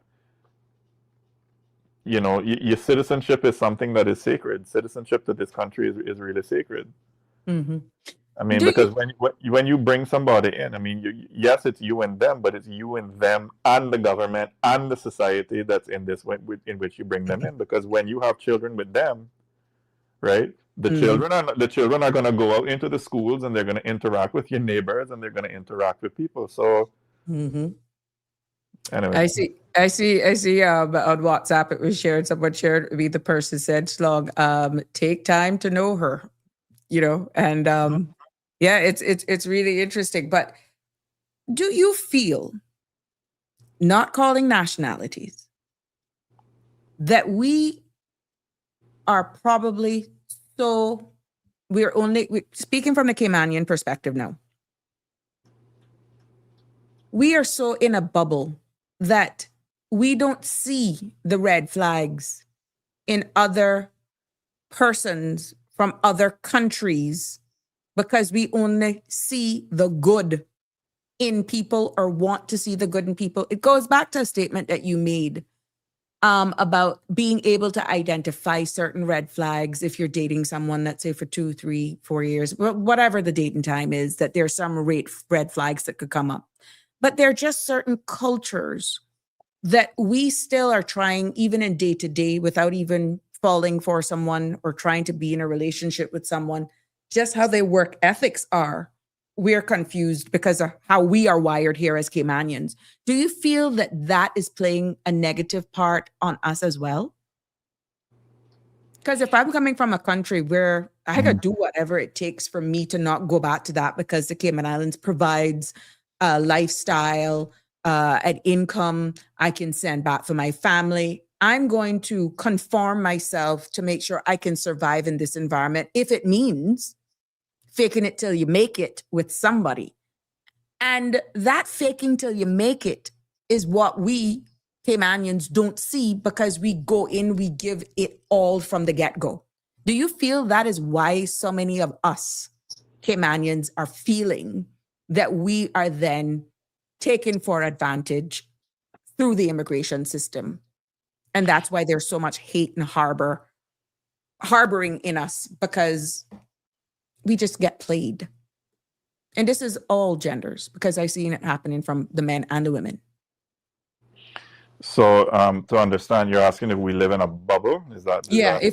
If how we're thinking, not being able to identify, let's say, people from Europe, from other countries within the region, that they're, even though we're close, how we view relationships, what is a norm, let's say in BVI is not a norm here with just how we're wired. What's a norm in Jamaica may not necessarily be. I didn't want to go there, but you understand what I'm saying? What is accepted in Trinidad is not accepted by us, and we can't see it for what it is. But I think that goes back to knowing yourself and knowing your culture and knowing your people. Because I mean, for example, let's say you have somebody who comes from a culture where men are expected to be dominant and the woman is expected to be silent and meek and mild and stay at home and that kind of thing. And that's just not our history as a people. Women have held the fort here when the men went out to sea. Right? But for those countries who are coming here, remember, we have how much 1,000 work permit holders, meaning they're imported persons. We are here, never gone anywhere, maybe besides college or university, and we still come back home. Caymankind, we Caymanian. What is instilled in me and you, guess, is totally different from someone who was raised up, came here through an invited request of an approved work permit or a government contract from a different country, different cultures, different way of life, different way of survival, that we miss it because of who we are. It's almost hard to describe, because it almost feels as though when you hear the stories, you see some of the cases, it's as though we as Caymanians continue to get suckered by expatriate partners who we choose or whatever was selected that went bad. But this is where, but I mean, this is where I say that, you know, we as a people, we have to take responsibility too. I mean, because people can only sucker you for so long until you really are a sucker. Right? I mean, there's gonna be, because I can't think of any culture or anybody coming from any culture where if you're dating them, that if they're dating you for other reasons other than, or for no other reasons besides the fact that they love you and they want to, I mean, they might have, you know, it might be nice if I get to stay here and get status here and thing, but if there's no love, if there's no genuine attraction or love to you, it's gonna show. There's gonna be inconsistencies between what they say and what they do. They're gonna be certain tactics to get you a loan from your family and your friends. I mean, there's gonna be some form of financial manipulation. right? And especially if there's someone who comes on to you really fast in the beginning and don't really leave any room for you to think, right? That you're going to see these red flags: blame shifting, lack of accountability, controlling behavior disguised as tradition. Back where I come from, women are to be silent and, men are to be down. Well, to hell with that, but that's not how we are here. That's not a part of our culture. And I mean, you just have to, I don't know. I mean, I don't think.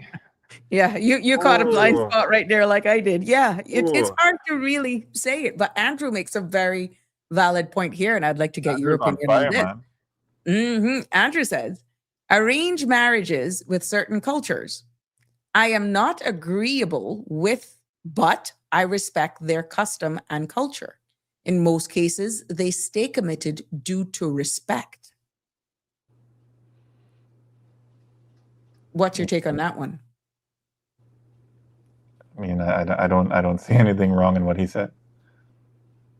I'd like you But to if give they Denver. arrange marriages based on their culture, the mere fact that it is arranged because of a culture, do you think they stay together for the mere fact that that's their culture and then they grow to love each other?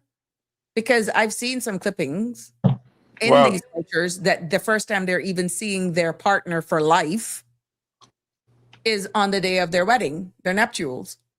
Yeah, but that's because in those cultures, right? They marriage isn't just about, the happiness of two people. It's about the bonding of two families. So usually in those cultures, they put certain structures and certain support systems in place to ensure that the couple stays together, because this isn't just Sabrina and Alfred, this is the Turners and us coming together as a family for whatever reason. Whereas in the West, we tend to marry for love, romance, individual freedoms, and the fairy tale wedding. And the fairy tale wedding, and we see what the divorce rate is like in Western countries versus those kind. I mean, no system is going to be perfect, but I mean, I've heard it said that love, while it may not be as may not be as exciting as passion in the woods or somebody that you have a crush on or that kind of thing, but I've heard that arranged marriages, love does grow, and it's a stronger love. It lasts longer. Got an interesting suggestion here from a WhatsApp person saying I should ask the Ministers Association to come and talk about what God has to say about marriage. Very interesting. That's a good. I must stay out the God shot. I must stay out the God. Very well, very, very well, very well. Jim says, and also with some arranged marriages is bringing the two families' money together. And you know what, Jim? A lot of that, no man, a lot of that as well, Jim, is to keep a certain classism. And for, Jim, I think you're going someplace. If maybe some of us were adapting some of these behaviors, maybe some wouldn't choose some of the partners that they choose. Not to say that you're going to be dictating who you choose for your daughters or your sons, but maybe if we had certain standards, because if you look even here in Cayman, there's certain sectors and certain societies, certain sectors of our society, they don't marry into certain areas of Cayman. Alfred, do you agree or disagree? Sorry, say that again. You kind of broke up there. When you look at certain names in our Caymanian society, where they're coming from certain areas, they don't marry their own, or they marry within a certain tier of people within our society. It's obvious here. Or they marry a certain color. Call it what it is. Call it for what it is. Yeah, you have to look at it. So let me tell you something. If you think it's not here, you got another guest coming. And this is why I agree with Andrew. He says, even though he doesn't agree with the culture, but he respects the custom, because in most cases they seem to be committed. And then you're having Jim saying arranged marriages is bringing two families money together. Yep. That in itself, Resources. right. But not only that, when you have a certain network of people that they stay within that certain network of society, who they socialize with and all that sort of stuff, the chances, and I was going to use a word, but I'm not going to use the word, the chances of you picking up the term that was used today, a gallus, is slim to none. Or a gallus. Yeah, that's what it's called. Gallus. Yeah. The chances Gallus. of you, because even if they do it, but it's in that certain tier, you're not exposed to a lower set of people then. That's created a sector of classism that you don't break. You see, certain class people, you don't get the opportunity. And I'm saying you won't get a little piece here or there from a rough, but you're not gonna, they ain't good enough to take home to mama or daddy. Okay? Hold on 1 minute there. Good evening, caller. You live on Sabrina Speaks. It's after 6, Alfred. Hello, good evening to you and the guest there. How are you? Good evening. Yeah, not too bad. I listening to Nina. What making some good points and I agree with almost everything I'm saying. But let me twist the conversation a little bit. Mm-hmm. I feel right that anybody that gonna get status or even gonna become married, like we talking about marriage, and then they're getting papers after they're married or whatever, however long. Mm-hmm. I think that they should give up the other nationality. I haven't heard that they should give up the other nationality.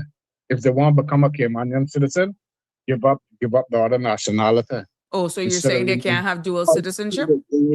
Yeah, I don't know how people with dual citizenship. That should have been on the immigration reform. But that's constitutional as well, because we're a British overseas jurisdiction, and that is not covered under the immigration law. That would require the UK's blessings. But can I?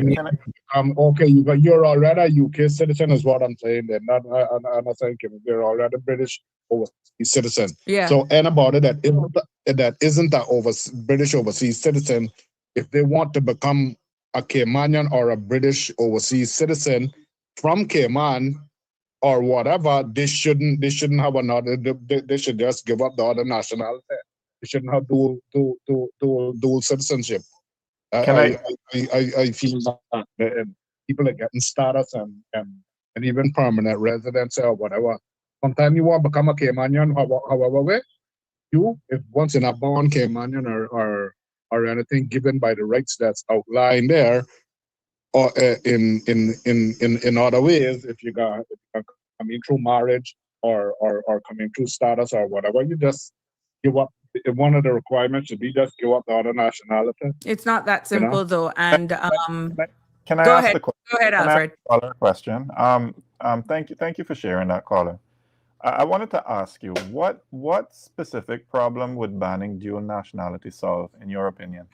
That's reducing the amount of people becoming Caymanian. how? And we would make them more born Caymanians. There would be more born Caymanians, and there would be more people that are patriotic to become Caymanian. Because trust me, if some of these people from a different nationality, I'm not calling no names either, was to how to give up the nationality that they come from, I bet you it won't be too much people requiring to be Caymanians. They would want to stay there or be there however way that they could, as long as they could. They're not be in no hurry to become a Caymanian citizen, you know. And then that's for the Caymanian population, you know, gradually. If that's what, you know, I know plenty of people probably don't want that. They just want boom rush the population and make us spring up overnight with Caymanians that ain't from necessarily Caymanian born, you know, or what we consider real true Caymanian people that not come from nowhere else, you know. So that's just my thoughts on that subject. All right. I don't think it would actually solve the problem. It won't solve the problem, because if you're talking about Caymanian status and the acquisition of Caymanian status through the marriage or even permanent residence, no, it's not going to deter anything, because let's focus in on becoming or acquiring Caymanian status and then renouncing your birthright. Devil's advocate, as Jim actually put up here. What if the spouse pass away and wants to return back to their country of birth? What happens then? If they were to abandon their birthright? Well, they'll have to think. They would have to consider that before they become a Caymanian. You could be a Caymanian and you could be with the person as long as you want, but you can't become a Caymanian. And I don't have the rights as one national Caymanian, without whether you're married or not. But the system has it now that you can be an employment right certificate holder as a spouse of a Caymanian, acquire the British nationality, BOTC, still get all of the benefits without even acquiring status, and still legally allowed to hold dual citizenship, not renouncing your birthright. I know, but I'm saying that you shouldn't have that. If I'm thinking the way that I'm thinking, I wouldn't allow that. I would just be, if you want to become a Caymanian, you give up all the other nationality. Where can a Caymanian go to Caymanian born? Okay, that with that excuse that you just gave, or you just the person given a comment want to return to their own country. Where will a Caymanian return? A Caymanian can't go nowhere. A Caymanian can't say, well, I don't want to be a Caymanian no more. I want to go to another place. If he was born from Cayman, he'll have to get papers from that country, right? Give up his papers to go for that country. So the same thing would apply to this person. That once if the spouse died, he's spouse. a Caymanian. Yeah, he's a Caymanian if he get up if he get his other papers, he's a Caymanian. So the answer to that is you don't gotta go nowhere. You don't gotta go nowhere. But caller, again and you to go somewhere else. Yeah, go ahead. But caller, I just wanted to ask you. I mean, under the current definition of Caymanian, is anybody born a Caymanian? I mean, if anybody born a Caymanian. I get Caymanian from. No man, I get that. I get, like, if you were born here, like say you're born in the hospital, right? And your mama born here, and your grandmama born here, and everybody in your family born here up to 6, 7, 8 generations, right? Is it not the case that you have to, and this goes back now to the whole immigration thing now in the Immigration Act, is it not the case that now that as it is, everybody has to apply for the right to be Caymanian? Well, if you were born here, you shouldn't have to apply unless you got the 18 or whatever the normal procedure is. But you shouldn't have to prove that you're a Caymanian. It should just be automatically. Once you're 18, you're given your papers as a Caymanian. You got record of you being born. You got your history, your parents or whatever. So you're a Caymanian. All that's supposed to be archived by the Cayman government so that they would know each individual. Now, if you're born from a foreign parent or whatever, and they situated here according to the law that is lined out, I'm not gonna problem with the law that is opposed now, and I'm just saying this should have been something added to it too. What I'm talking about, I don't think you're gonna get support for that. That people should renounce their birthright in order to acquire Caymanian status. Trust me, it might sound pathetic, but trust me, some people would agree with me. A lot of people would agree with me too, and trust me, that would reduce the expat population becoming Caymanians. Trust me that it will, you know. All right, then I just what's your take then with that frame of how you're thinking? What would you support independence for Cayman? Because what's your take on the Cayman becoming independent? Not at this time. We far behind. We're 20 years behind independence for us to think about it. We got walk towards it now. We got put things in place now. Maybe 20 years we'll be there. But at this situation, it would be crazy for us to go independent. Okay. We'll be worse than the worst third world country that there is now. if we was to go independence within the next 5 years or anything, it would have to be between at least 20 years, I say, and we would have to start putting things in place from now. You know, that's just my thought on that one. Well, just for a matter of record, we are all born with the right to be Caymanian, and we got to leave it there this evening. But this whole independence talk, and even more, and Jeremy Conyer says, I'm American, but he has to go to tell his Macfield baby mama and Dixon baby mama that their daughters are not Caymanian. Laugh out loud. Yeah, so that is a bigger conversation. But a caller, not to discredit your comments, because we appreciate you calling in. You always you always put a different spin to things, and that's why this space has to look and explore your suggestions. It may not go anywhere, but yeah, you are right. Probably people are saying exactly what you've said here today. You know, just put it out there. I don't think it will stick, though. It will not, because the United Kingdom does control nationality, and unless we become an independent jurisdiction, that's not going to happen. Yeah, I agree, but I put it out there. I mean, I have been told before. I think ahead of my time, so I know that's ahead of my time, and it might sound nothing wrong with sharing your views. We need more people to share Danny's their ahead views. of his time as well. Danny's ahead of his time. He's just not understood. He's just not understood.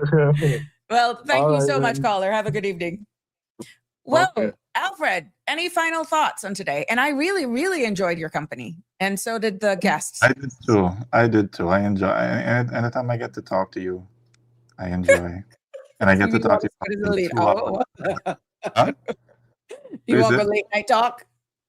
Well, you're always welcome on Real Talk Love and Lies this Friday at 10 p.m. What an episode that'll be. Anyhow. But I don't want Sabrina. I want LaQuisha. You want LaQuisha? But you see, I can show my face. It is what it is. But I want to thank you so much for agreeing to coming on Sabrina Speaks this evening, and for adding a different layer, a different perspective. And I'm quite sure people love the collab. And we appreciate you. And definitely, yes, Friday evening is your show. And I tune in, even though sometimes it's after the fact. But I do enjoy where you're going with it. I want to thank everyone for tuning in and weighing in on their opinions as well. But thank you so much, Alfred, for joining me this evening. And I hope that you will not be a stranger. Thank you for having me. And good night, everyone. Good night, Sabrina. Good night, Cayman. Good night. Friday, 10 p.m. Yes. Thank you. There you have it, ladies and gentlemen. We've come to an end of Sabrina Speaks. Thank you all so much for sticking with us this evening. And tomorrow will be another interesting topic, again, steered by you. And as we continue to follow all the news developments that's happening in our area and around the world, and we will definitely continue the conversation as it relates to immigration, because this is the consultation phase, and I'm not going to shut it down. I'm going to allow you all to participate. And if there are any questions or concerns that sparked about any of the things that are actually stated in the bill that I presented here, by all means, please send me a WhatsApp, or you can call in and be a part of the discussion. As usual, it has been my pleasure bringing you this episode of Sabrina Speaks. I welcome you back tomorrow. Sabrina Speaks is brought live every Monday to Friday from 5 until 7, going over a little later this evening. I think people are looking for that episode with me and Alfred to see the other side of Sabrina, but who to tell? We can make it happen. As I usually leave you, I want to wish you a very good evening. God bless, be safe, and as usual, love you lots. Take care. Good night. See you tomorrow. That's a wrap for today's edition of Sabrina Speaks. Thank you for tuning in and for being part of the conversation. Remember, the dialogue doesn't stop here. Stay engaged, stay informed, and most importantly, stay empowered. We'll be back tomorrow at 5 p.m., same time, same place, right here on CMR TV and radio, where your voice matters and your truth is heard. Until then, Cayman, take care of yourself and each other. That's it for today's edition of Sabrina Speaks, where your voice matters, your story counts, and your truth is always welcome. Join us weekdays from 5 until 6:30 p.m. right here on CMR TV as we dive into the topics that matter most to you. Catch the show live or on demand at cmrtv.com. And don't forget to follow us on Facebook, YouTube, and Instagram so you never miss a moment. Until next time, stay informed, stay engaged, and always speak your truth.